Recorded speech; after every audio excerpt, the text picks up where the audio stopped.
Nunca presté atención a los detalles pequeños. Tal vez por eso nunca supe realmente quién era la mujer con la que compartía la cama cada noche.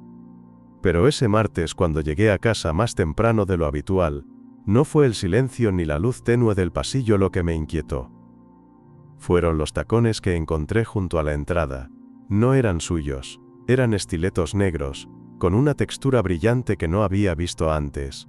Y si algo sabía de María, mi esposa desde hacía 8 años, era que nunca compraba zapatos sin enseñármelos primero. Mucho menos de ese estilo, que solía considerar vulgar. Aunque a mí me gustaban. Me quedé un rato mirándolos preguntándome si olvidaba algo. Pensé si podrían ser de una amiga suya o incluso de su hermana. Pero algo en el estómago me decía que no. Que no se trataba de una visita inocente ni de un olvido casual. Estaban colocados con cuidado. Casi con cariño. Alineados como si fueran parte de un ritual. No del desorden diario de nuestra casa. Subí las escaleras despacio, escuchando con atención por si alguna conversación me guiaba, pero lo único que se oía era el murmullo bajo del televisor encendido en nuestra habitación, algo raro en María porque ella odiaba quedarse en la cama viendo la tele a esas horas, decía que le quitaba el sueño y que prefería leer, así que cuando empujé la puerta y la vi acostada, cubierta hasta la cintura con una sábana que apenas ocultaba su ropa interior, el primer impulso fue pensar que estaba enferma o que había tenido un mal día, pero entonces ella se giró y me miró con una expresión entre sorpresa y tensión que no supo disimular, y aunque ¿Qué haces aquí tan temprano, Antonio?, me preguntó, como si no tuviera derecho a volver a mi propia casa antes de lo previsto. Se canceló la reunión en Madrid. Le respondí mientras dejaba las llaves sobre la cómoda y miraba alrededor, buscando sin buscar, esperando ver una chaqueta, un móvil, cualquier rastro de otra presencia, aunque sabía que nadie en su sano juicio se quedaría allí arriba después de dejar esos tacones abajo. Pero no encontré nada. Solo el desorden habitual, la fragancia demasiado intensa en el aire y una copa medio vacía de vino en su mesita, cuando ella siempre prefería la cerveza. Me alegro, dijo, bajando la vista por un instante mientras jugueteaba con la sábana, como si quisiera taparse más sin levantar sospechas. ¿Esperas a alguien? Solté, y vi cómo su mandíbula se tensaba por una fracción de segundo. ¿Qué dices? No, claro que no. Hay unos tacones abajo que no son tuyos. Ah, sí. Son de Lorena. Respondió demasiado rápido, como si tuviera esa excusa ya preparada, y por un segundo dudé de mí mismo. Pero Lorena era su compañera de trabajo, y no solía venir a casa entre semana, menos aún sin avisar, y mucho menos dejar sus zapatos ahí, como si estuviera cómoda. ¿Y dónde está Lorena? Se fue hace un rato, dijo, girándose para alcanzar el mando del televisor y subiendo el volumen como si con eso pudiera cambiar el tema. Me quedé ahí, en el marco de la puerta, observándola con la misma sensación que uno tiene cuando se da cuenta de que perdió algo valioso, y no sabe cuándo ni cómo, y por primera vez en mucho tiempo, no supe si debía creerle o no, pero lo que sí supe, con una certeza que me quemaba el pecho, es que algo había cambiado, y que los próximos días iban a enseñarme verdades que no estaba preparado para escuchar. Los días siguientes se convirtieron en una rutina que no reconocía, una mezcla de incomodidad silenciosa y preguntas sin respuesta que colgaban entre nosotros como un tercer habitante invisible en la casa. María actuaba como si nada hubiera pasado aquella noche, como si la historia de los tacones ajenos y la visita de su amiga Lorena hubiera sido completamente normal, pero yo no podía dejar de mirar los detalles con una atención que nunca había tenido. Me fijaba en la forma en que se arreglaba antes de salir, en cómo se maquillaba con más precisión que antes, en cómo se tardaba más en elegir la ropa y en la frecuencia con la que contestaba mensajes en su móvil con una sonrisa que claramente no era para mí. Algo no cuadraba, y aunque me decía a mí mismo que tal vez estaba exagerando, que era solo una etapa rara o un malentendido, cada gesto suyo me empujaba más hacia la certeza de que había algo más. Una tarde, mientras trabajaba desde casa, escuché su teléfono vibrar insistentemente en la encimera de la cocina. Ella estaba arriba, en la ducha, y no suelo ser de los que revisan el móvil ajeno, pero ese sonido me atrajo de forma casi automática. Me acerqué sin pensar demasiado, y vi un nombre en la pantalla que no reconocí. Andrés S. No era un contacto con foto ni un nombre completo, solo una inicial, como si estuviera escondido entre la multitud. El mensaje no decía mucho, solo ponía, entonces mañana sí, a la misma hora, y el icono del mensaje anterior que había enviado María mostraba un corazón rojo. Me quedé congelado, no por el contenido en sí, que era ambiguo, sino porque no había ninguna razón para que mi esposa tuviera conversaciones a escondidas con alguien que se comunicaba así. No respondí, no abrí la conversación, solo dejé el móvil donde estaba y volví al escritorio, pero ya no pude concentrarme en el trabajo. Esa noche no dije nada. Observé cada uno de sus movimientos durante la cena, como si fueran parte de un rompecabezas. Se rió un par de veces mientras miraba su móvil, lo bloqueaba rápido cada vez que yo me movía cerca, y volvió a repetir que el viernes tenía una cena del trabajo, que ya me había mencionado. Nunca antes había notado lo falso que podía sonar cuando alguien finge entusiasmo. Decidí seguir el juego, no porque confiara en ella, sino porque necesitaba saber hasta dónde llegaba esa mentira. ¿Dónde es la cena?, pregunté sin mirarla directamente. En el centro, creo que en ese sitio nuevo de tapas. La Madriguera. ¿Te suena?, respondió ella sin levantar la vista de su plato. ¿Van todos los de tu equipo? No sé si todos, pero sí los de siempre. Lucía, Rafa, Marcos, dijo, soltando los nombres sin orden, como quien repite una lista ya memorizada. Asentí y cambié de tema, pero tomé nota mental de todo. Esa misma noche, esperé a que se durmiera y abrí mi portátil. Busqué el restaurante, vi dónde estaba, su horario, su página de reservas, no había evento privado registrado para el viernes. Llamé fingiendo interés en reservar una mesa para esa noche a las 9. La chica al teléfono me dijo que estaba todo disponible, que no había ningún grupo grande anotado para entonces. Me costó contener el temblor en la voz al colgar. A esa altura, ya no buscaba confirmación, porque en el fondo ya sabía lo que estaba pasando. Lo que quería ahora era verla con mis propios ojos. El viernes, me ofrecía llevarla hasta el centro, como si fuera un gesto romántico. Ella dudó por un segundo, y su mirada bajó al suelo, pero luego sonrió, se acercó, y me besó en la mejilla con una calidez que me resultó ajena. Vale, pero no hace falta que me esperes, iré a casa en taxi, dijo, metiendo el teléfono en el bolso como si con eso cerrara cualquier intento de objeción. La dejé a 2 calles del restaurante, me despedí, y en lugar de volver a casa, aparqué el coche en una zona cercana desde donde podía observar la entrada de La Madriguera. Eran las 8:20 cuando llegó. Iba vestida con un conjunto que nunca le había visto. Pantalón negro ajustado, blusa clara con algo de escote, tacones nuevos, otra vez, y el pelo recogido de una forma que solo se hacía para ocasiones especiales. Entró sola, no saludó a nadie en la entrada. Pasaron 15 minutos.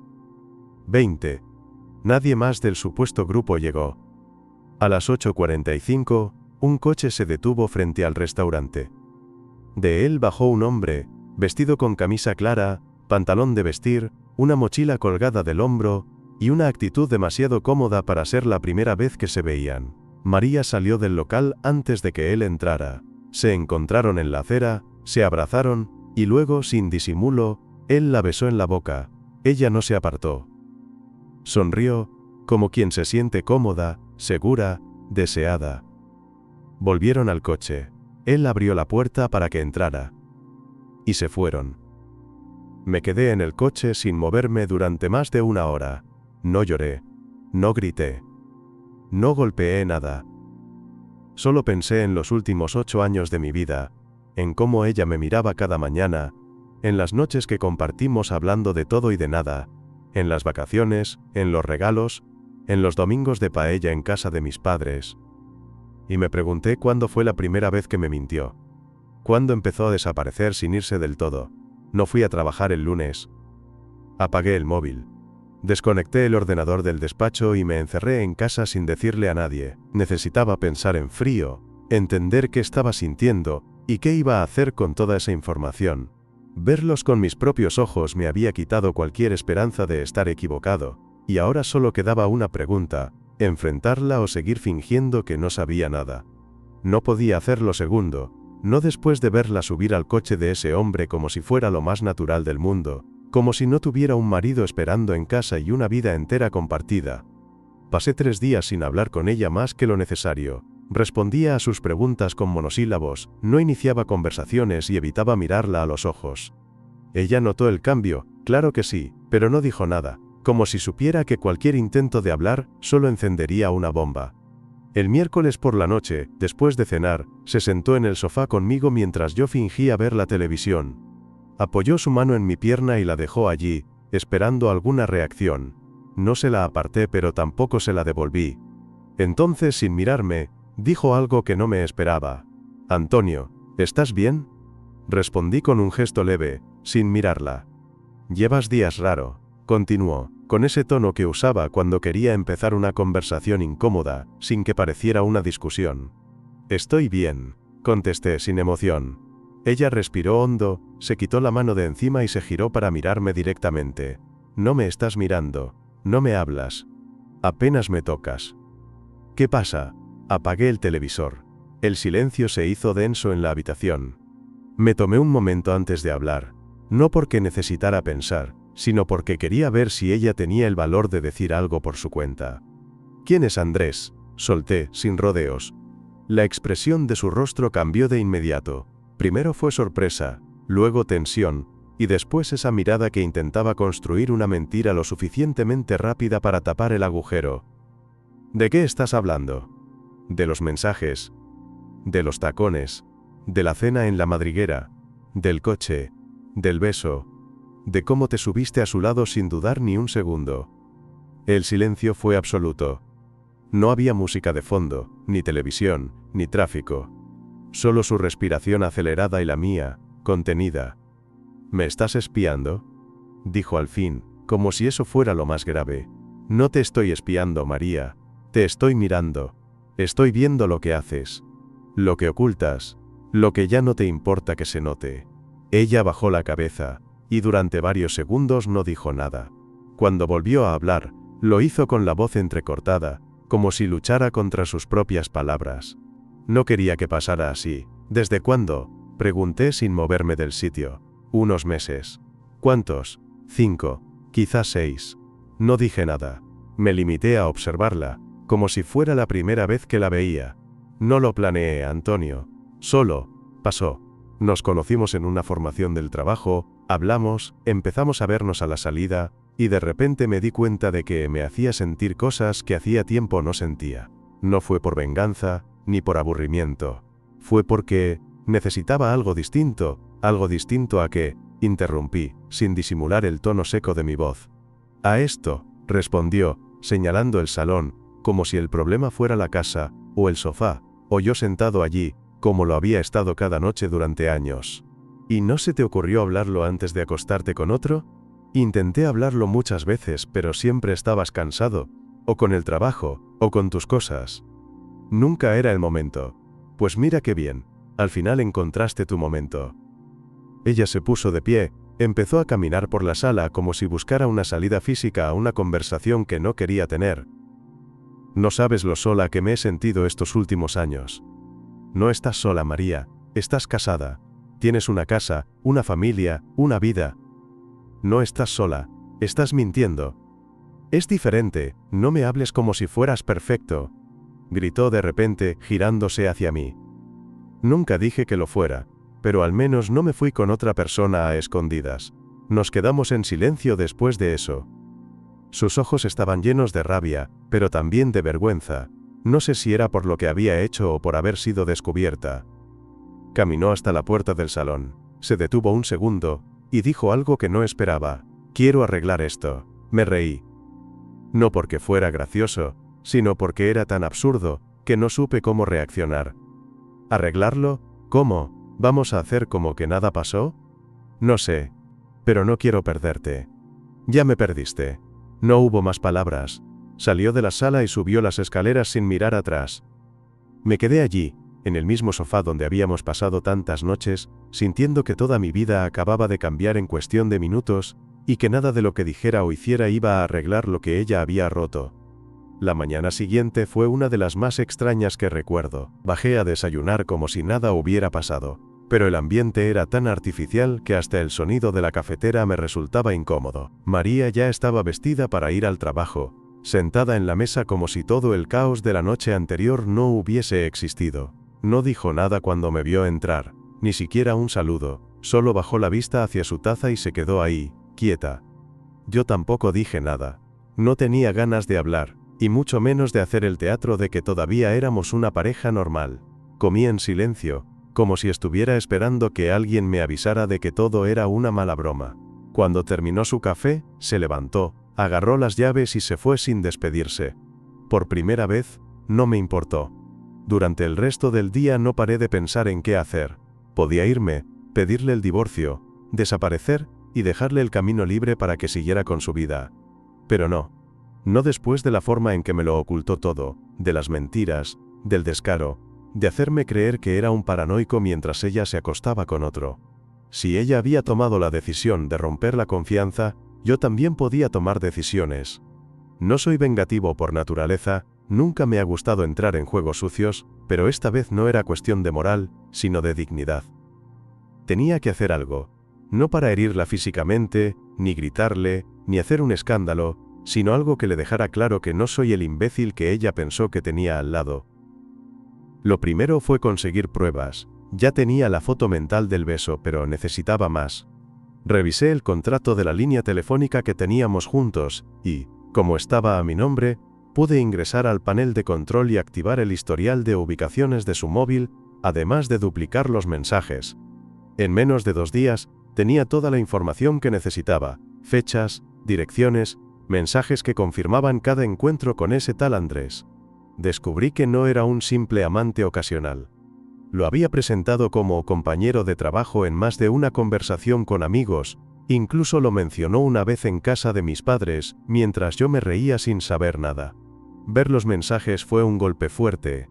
No por el contenido íntimo, sino por el tono de complicidad, por la forma en que se reían de mis horarios, de mi rutina, de lo predecible que era. Ella le contaba cuándo iba al supermercado, cuándo tenía yo reuniones por Zoom, hasta cuándo me daba dolor de cabeza. Era como si llevara un calendario con mis fallos y él los celebrara como oportunidades. Ahí supe que no había vuelta atrás. El siguiente paso fue hablar con alguien que pudiera ayudarme a preparar bien todo. Mi primo Alejandro es abogado de familia y trabaja en un despacho que lleva este tipo de casos a diario. Le llamé, le conté todo y me dijo que lo primero era proteger mis intereses antes de soltar cualquier bomba. Hicimos una copia de todos los registros, recopilamos pruebas, analizamos el régimen de bienes, la propiedad del piso y el contenido de las cuentas conjuntas. Por suerte la casa era solo mía, la heredé de mis padres, y el coche también estaba a mi nombre. Las cuentas en cambio eran conjuntas, pero ya tenía una estrategia para eso también. Cambié mi nómina a una cuenta nueva, mía, separada, y retiré la mitad del dinero que legalmente me correspondía. Guardé todo con cuidado, esperando el momento exacto para actuar. El viernes por la noche le dije que quería hablar. No pareció sorprendida. Se sentó en el comedor, cruzó los brazos y esperó. Le expliqué que ya sabía todo, que tenía las pruebas, que no hacía falta que siguiera mintiendo. Ella negó una vez más, como si todavía creyera que podía salirse con la suya. Saqué mi portátil y le mostré los mensajes impresos, las ubicaciones, las fotos. Su cara cambió completamente. No dijo una palabra, se quedó mirando la mesa como si esperara que se la tragara. ¿Y ahora qué?, dijo al cabo de un rato. Ahora te voy a pedir que prepares tus cosas y te vayas. ¿Me estás echando? Estoy pidiéndote que te vayas antes de que lo haga por vía legal. La casa es de los dos. No. La casa es mía, está a mi nombre, ¿te acuerdas? La escritura la firmé yo solo, y tengo abogado. Así que te doy la oportunidad de salir por las buenas. Y si no quiero, entonces haré todo esto público. Las pruebas, los mensajes, todo. Y no solo a tus padres. A recursos humanos, a tus amigas, a tu jefe. ¿Tú sabías que en tu empresa hay una política estricta sobre relaciones no autorizadas entre compañeros? Porque ya la revisé. Te pueden echar. No me gusta amenazar, pero en ese momento no sentí ni una pizca de culpa. Lo que hice fue poner límites. Defenderme. Ella se quedó callada, tragó saliva, y sin decir nada más se levantó, y subió las escaleras. Al día siguiente, al volver del trabajo, ya no estaba. Había sacado su ropa, sus cosas del baño, sus zapatos, Y solo dejó una nota absurda en la mesa. No era mi intención que esto terminara así. No la respondí. No la llamé, no la escribí. Durante todo el fin de semana no supe dónde estaba, ni con quién. Y por primera vez, no quise saberlo. Yo ya había hecho mi parte. Me había liberado de su presencia, pero no de lo que me hizo. Eso aún estaba dentro. Pero el primer paso estaba dado. Pasaron 4 días desde que se fue. No me llamó, no me escribió, no intentó regresar ni mandó a nadie a hablar por ella. Yo tampoco hice nada. No porque me sintiera fuerte o porque hubiera dejado de dolerme, sino porque en el fondo sabía que cualquier conversación que tuviéramos ahora no cambiaría los hechos. La decisión ya estaba tomada desde mucho antes, desde el momento en que ella eligió mentir, desde que se subió al coche de otro mientras yo me partía el lomo para mantener una vida que pensaba que era compartida. Pero aún así, el jueves por la tarde, mientras volvía de hacer la compra, vi su nombre en la pantalla del móvil. No me sorprendió. Contesté.